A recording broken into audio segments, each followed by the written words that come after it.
beginning of the St. Matthew Passion. We've talked about the recitatives, telling the story through individual solo recitation.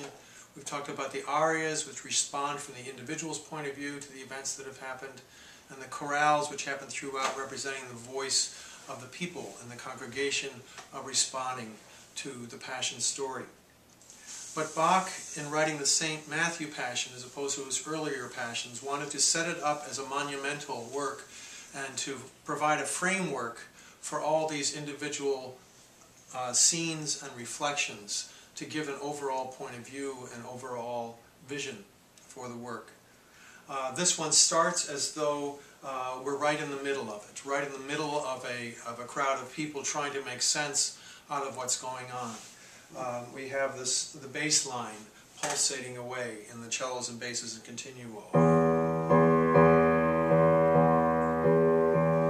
And for our melodic subject, we talked about ritornello form, and the same applies here. We have a double subject. We have two voices in counterpoint with each other.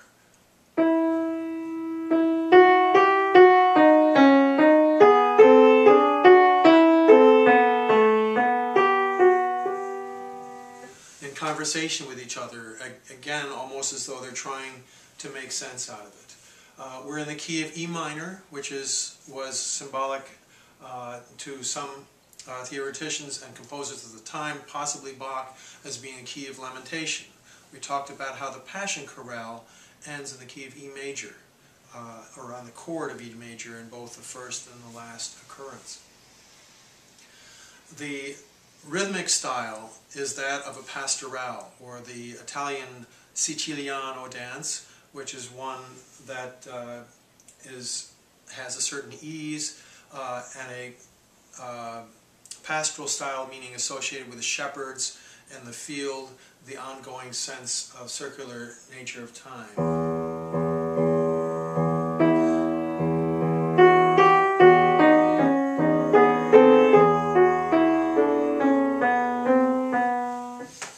So that again, we're in the midst of this, and the symbolism of that, of course, is not so much Jesus as the Good Shepherd, though that is referred to, but as Jesus, the Lamb of God, or the sacrificial Lamb whose life is given so that others may be saved.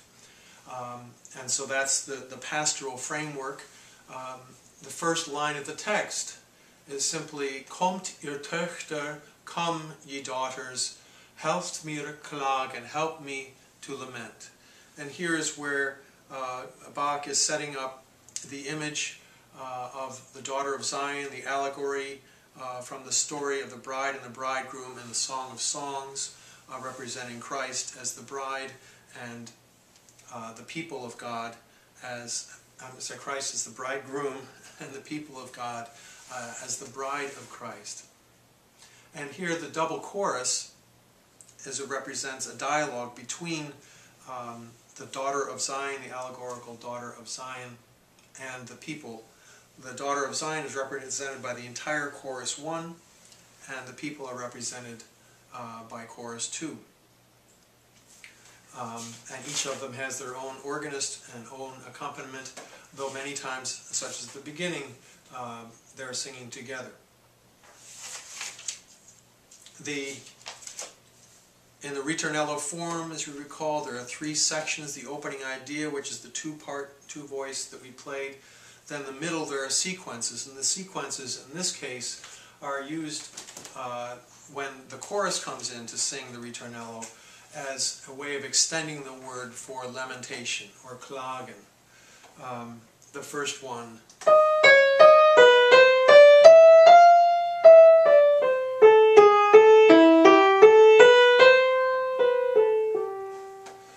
All that's sung on klagen,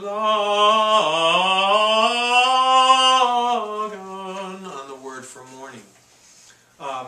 Then at the end, in the epilogue part, or the third part of the ritornello melody, which sets up the framework for all the musical materials for the whole piece, is a dialogue between the two orchestras. And here, when the chorus sings it, this becomes the dialogue between the daughter of Zion and the people. the daughter of Zion says, "Sieh it, behold." And the people respond, "Wen?" To whom? To the daughter of Zion answers, "Die Bräutigam," the bridegroom. "Seht ihm," look at him. The answer of the people, "Wie," how? The answer, "Als wie ein Lamm," like a lamb. "Sieh it," what? See the patience, the Geduld, which is a theme that will be running throughout the Passion. Sieht, where, wohin?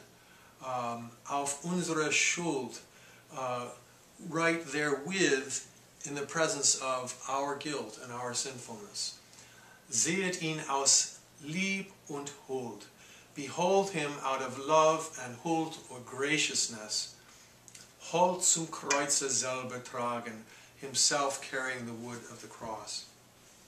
And while, after this initial statement of the ritornello material, with this conversation at the end where we're singing Sieht ihn wie, als wie ein Lamm, siehet wie den Bräutigam, sieht ihn wie, als wie ein Lamm. After that dialogue has been stated, the first entrance comes in of the third element here, and that is a chorale melody, here in the context of a larger work. The chorale here is O Lamm Gottes unschuldig, O Lamb of God, innocent. Crucified on the stem of the cross, always found patient, geduldig, the same word is found in the words that were used originally for the chorus at the beginning. Wiewohl du warst verachtet, although you were despised, all Sünd hast du getragen, all sins have you borne for our benefit, erbarm dich unser, O Jesu. And this chorale melody is in a completely different key than we started in. It's in major. O Lamm Gottes unschuldig. And it soars above the choir, sung by a small sub-choir of sopranos. Again, meant to frame the whole work and put it in context, emphasizing the image of the Lamb.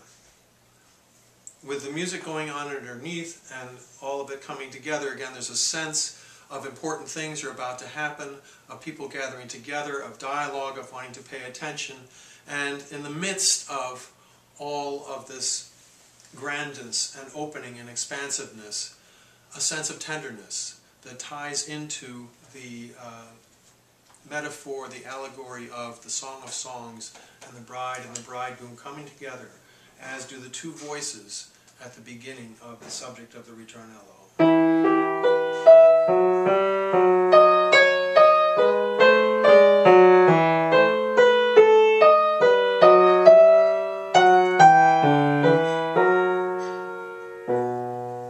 So two voices, two choirs, and above them a soaring chorale.